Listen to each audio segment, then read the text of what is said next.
Well, out again for the 4th or 5th ride since I decided to get back on the road. It's been a pretty quiet week in the coronavirus crisis. Johnson came back. It's kind of good news, very good news. And at home it's been pretty settled. What's been really interesting in this last week is that we're now starting to see statisticians coming to the fore. At first it was the scientist, the epidemiologist, talking about the dangers of the virus. But now we're getting some statistics which talk about the death rates and who is falling most victim to the virus. And essentially it's elderly people, usually with a comorbidity or two, or overweight people who are also struggling with one chronic condition or something. So there's more hope for those who are able-bodied, fit, living a good diet, having a good diet, kind of strong in themselves, but also practicing social distancing.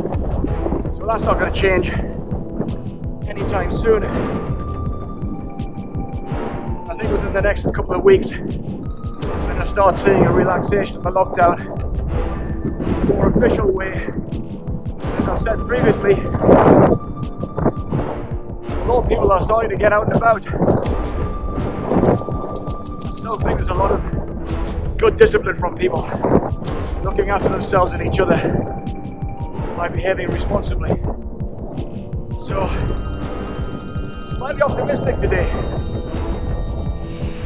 One of the sobering things in the last couple of weeks is that we learned that one of our Bullets friends, Phil, has been suffering from coronavirus to such an extent that he's in hospital, and it's potentially true that he's had his life saved by the interventions of the other medics, because Phil's a medic too. But we're starting to get messages from Facebook which is suggesting he's on the road to recovery, which is great news. And I think I'd safely estimate Phil to be in his 40s, so he's not exactly part of the demographic that would normally be a victim of coronavirus. So it's a sobering thought for the rest of us, but we wish him well. You're seeing a lot more traffic around in the suburbs at the moment. It gives the impression that a lot of people are kind of flouting the lockdown, but people are supposed to go to work if they can. But I'm over the M42 at the minute. It's I have to say it's pretty quiet.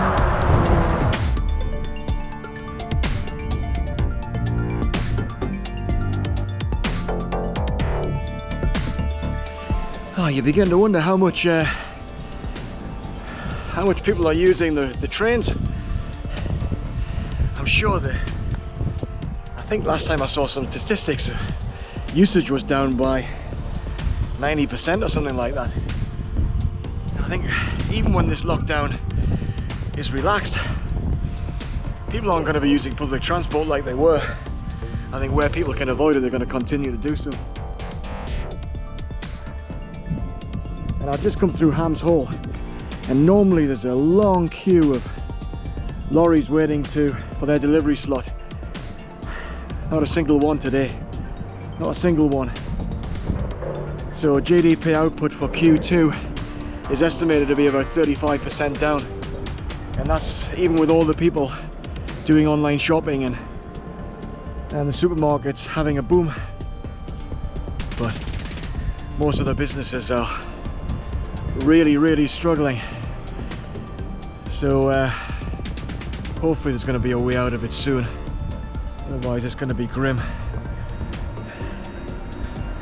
The cycling's good though.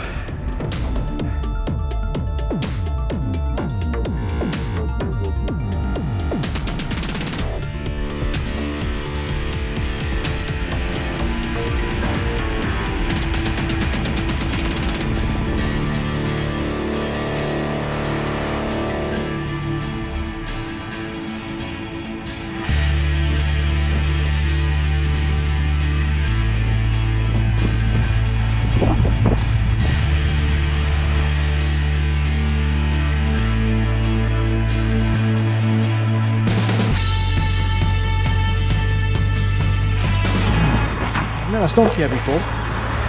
Every time I come out with a bullet, there's always somebody in the crowd who waves for something over here. It's this thing. I've never even spotted it.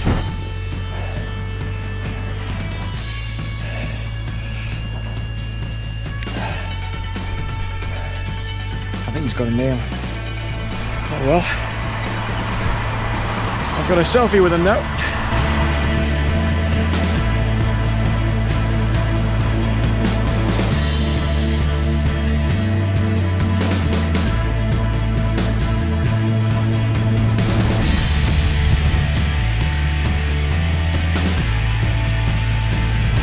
The scientists reckon that if you've got the reinfection rate down below 1, then the virus gradually fizzles out.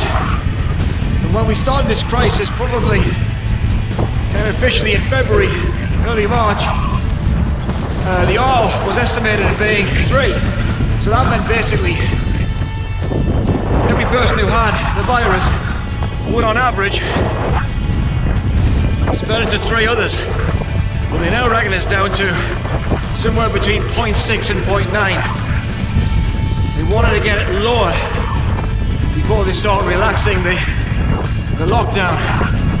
If they get it below 0.5, there's a really good chance that we won't have a second wave. 2020 will be put behind us. Let's hope so.